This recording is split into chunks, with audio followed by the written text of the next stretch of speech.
So we're here to talk about a new study released by the CDC that says young teens and young adults ages 15 to 24 are apparently not having as much sex as they have had in the past. Yes, they're having, reportedly, having less sex. So they're having 6% less sex than they had up to about 5 or 6 years ago. So that's a pretty good number of droppage considering the amount of time it is. Now, you said reportedly. So let's elaborate on the reportedly.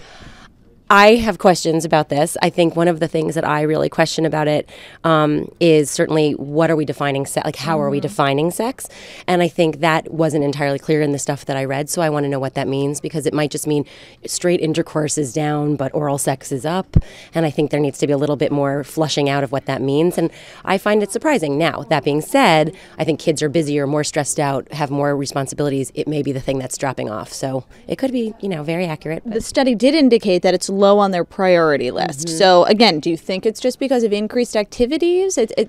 I think they're increasingly more stressed. They're increasingly more driven. I think the economic changes that have happened over the past few years for sure had an impact in that they're thinking, I have to be prepared for my future. I have to get jobs. I have to be stressed out. Similarly to adults, maybe. And a lot of the times in relationships, what falls away? Sex. You just are too stressed out to even go there. And then your relationships, kids aren't dating the same way they used to date. So I think all of that has a role in there. But critics are saying we're inundated with this. Look at Skins. Bryce and I were just talking about it last week. Sex seems to be everywhere on TV. Which could be also another thing that's working against kids having sex, because they're so inundated with all this imagery, it may lose some of its appeal, it may lose some of its excitement, it might numb them out to it, and so then they go, who cares? It just doesn't look that exciting to me, whatever. Like, I'd rather go hang out with my friends. Could shows on MTV like Teen Mom be actually helping? Because it really demonstrates the struggle that these young teenagers are faced with every day. Right. And I think that ties into the idea that the numbers for teen pregnancy have also gone down. So I do think that shows like Teen Mom, 16 and Pregnant show that this isn't this glamorous, your baby's not going to save everything for you. It's not going to be this great choice.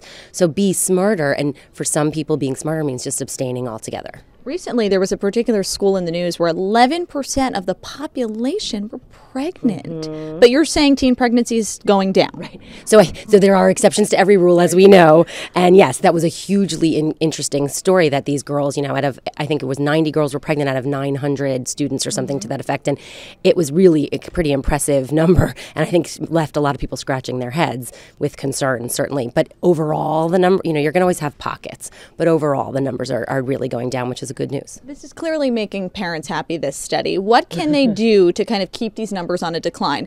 Let's face it, having the parent-child conversation about sex is often embarrassing and something that some parents just avoid entirely. Yes, they do. So I think a couple things are protective factors. Schools are starting sex education programs earlier, so they're starting it before it actually needs to be a concern. And the more educated you are, we know the smarter choices you make. So I think schools need to keep that going, and parents need to be involved in that. So they need to fill in the blanks, because schools are not going to fill in all the blanks. And it's embarrassing, but it's embarrassing for both of you. Recognize it, put it out there. Hey, this is a tough conversation for us to have, but we need to have it so that we can continue to have it, and you can come to me with any questions that you might be having. And the parents are the first line of protection. We know that. Research shows it over and over and over and over and over again in drinking, in sex, in all of it. So parents need to stay involved. Get over your own embarrassment, recognize it, say, oh, wow, this conversation is so uncomfortable, and let's just kind of kick back and have a soda and talk about it as we can. So before we let you go, Dr. Jen, I want to see if we have any questions from our chat room. Bryce? How can you tell? How can you tell if these students just aren't just lying? It's with any study. Right. It's a great question, and I think one of the important things is they have found that in self-report measures, where they aren't asked face-to-face questions, people actually respond much more honestly than they do when they're asked face-to-face questions. So there's always the risk of lying. There's always the risk of not being honest. And I do think there was a stipend in there, so they might have lied. But I think that overall, if they're doing it on a checklist, which is what they were doing, there tends to be, and you can do it anonymously, they tend to be much more honest, and so they go based on that. There's always a factor in there for that, though. And Dawn would just like to be reminded of who did this study? The CDC. The CDC, the Centers for Disease Control. So it's really one of the top premier agencies that's doing the work. You can find it on their website. Okay. And it's really a gold standard for looking at this kind of research, which is one of the reasons why it is noteworthy. It's something that they do. The CDC does every couple of years does major studies on teen behavior, family behaviors, all this kind of stuff. So they have like a benchmark every 2 years, pretty much, of what they want to know. Dr. Hartstein, thank you.